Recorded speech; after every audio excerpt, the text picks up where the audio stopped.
Bismillah. Assalamualaikum warahmatullahi wabarakatuh. Innal hamdalillah nahmaduhu wa nasta'inuhu wa nastaghfiruh wa na'udzu billahi min syururi anfusina wa min sayyiati a'malina. May yahdihillahu fala mudhillalah wa may yudlil fala hadiyalah. Asyhadu an la ilaha illallah wahdahu la syarikalah wa asyhadu anna Muhammadan abduhu wa rasuluh. La nabiyya wa la rasula ba'dah. Amma ba'd. Pada kesempatan kali ini saya akan sedikit membahas tentang pelajaran fikih muamalah, yakni pada bab syirkah. Apa itu syirkah? Syarikah atau syirkah adalah hak kepemilikan suatu hal, yaitu kerjasama dalam usaha atau sekedar kepemilikan suatu benda oleh dua orang atau lebih sesuai presentasi tertentu. Jadi syirkah ini adalah sebuah kerjasama dalam membuat usaha, membangun usaha antara dua orang atau lebih, atau hanya sekedar kepemilikan barang, yakni seperti mobil dimiliki si A dan juga si B. Macam-macam syirkah, yaitu ada dua. Yang pertama adalah syirkatul amlak, syirkah hak milik. Yang kedua adalah syirkatul uqud, yaitu syirkah umum. Syirkatul amlak yaitu persekutuan antara dua orang atau lebih dalam kepemilikan salah satu barang dengan salah satu sebab kepemilikan seperti jual beli, hibah atau warisan. Syirkatul amlak ini hanya berupa barang. Jadi barang tersebut menjadi kepemilikan antara satu orang, dua orang ataupun lebih. Dan adapun syirkatul uqud, yakni syirkatul umum, yakni akad kerjasama antara dua orang yang bersekutu dengan dalam modal dan keuntungan. Syirkatul uqud yakni antara dua orang atau lebih dalam membangun sebuah usaha, karena dalam usaha tersebut bisa mendapatkan modal atau keuntungan. Macam-macam syirkatul uqud. Syirkah abadan, yakni syirkah usaha, yakni kerjasama antara dua pihak atau lebih dalam sebuah usaha yang dilakukan oleh tubuh mereka sendiri. Mereka kerjasama untuk mendapatkan keuntungan. Yakni contohnya dalam kehidupan sehari-hari, yakni adalah dokter di klinik atau sesama tukang jahit, tukang cukur dalam satu pekerjaan ataupun tukang bangunan. Jadi usaha yang mereka lakukan menggunakan badan mereka sendiri. Yang kedua yakni adalah syirkatul mudharabah, kerjasama usaha antara dua pihak di mana pihak pertama yakni sahibul mal sebagai penyedia modal, sedangkan pihak yang lain menjadi pengelola mudharib.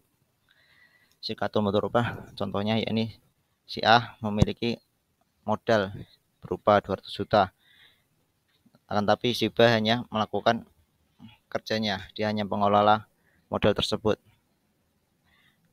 Yang ketiga yakni adalah syirkatul wujuh, yakni kerjasama dua pihak atau lebih dalam keuntungan dari apa yang mereka beli dengan nama baik mereka. Tak seorang pun yang memiliki modal, namun masing-masing memiliki nama baik di tengah masyarakat. Mereka membeli suatu untuk dijual kembali secara utang, lalu keuntungan yang didapat dibagi bersama. Syirkatul wujuh ini contohnya dalam kehidupan sehari-hari, ini adalah sebuah organisasi atau sebuah yayasan yang hanya menjaga nama baik mereka di tengah-tengah masyarakat. Lalu ada syirkatul mufawadah. Syirkah ini melibatkan adanya kerja hingga kerugian ditanggung bersama. Syirkah ini bentuknya adalah adanya kerjasama melibatkan harta dan badan.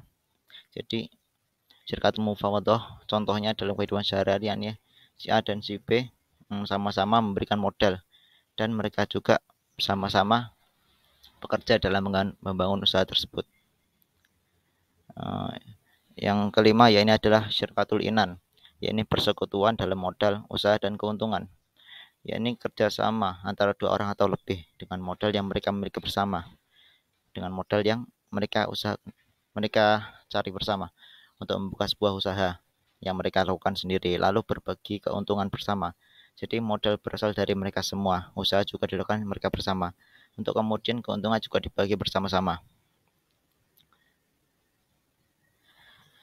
Lalu syirkah memiliki syarat-syarat, yakni ada 5, yaitu yang pertama ada barang berharga yang berupa dirham atau dan dinar. Harta yang dijadikan syirkah adalah mata uang, namun syarat ini bukanlah syarat mu'tamad, yakni resmi madhab. Yang dijadikan syarat adalah misli, barang yang bisa ditukar atau ditimbang, bukan mutakawam, yaitu punya nilai seperti hewan dan kain. Yang kedua adalah modal dari kedua pihak yang terlibat syirkah, harus sama jenis dan macamnya, maka tidak boleh dari jenis yang berbeda.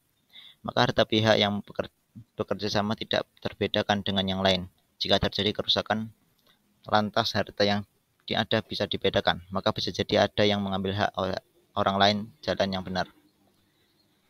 Syarat yang ketiga yakni adalah menggabungkan kedua harta yang dijadikan modal, sehingga kedua harta tersebut tak mungkin terbedakan. Masing-masing pihak mengizinkan syarat yang keempat yakni adalah masing-masing pihak mengizinkan rekannya untuk menggunakan harta tersebut. Penggunaan harta berarti harus meminta izin rekan syirkahnya.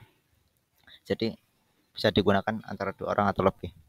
Syarat yang kelima yakni untung dan rugi menjadi tanggungan bersama. Di sini tidak memandang banyaknya kerja karena syirkah ini tumbuh dari harta, sehingga keuntungan dan kerugian dihitung dari harta yang didapatkan.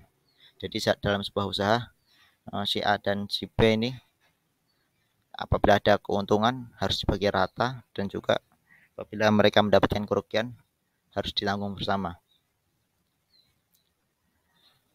Jazakumullah khairan katsir. Mungkin hanya itu yang bisa saya sampaikan, yang bisa saya jelaskan dari bab syirkah.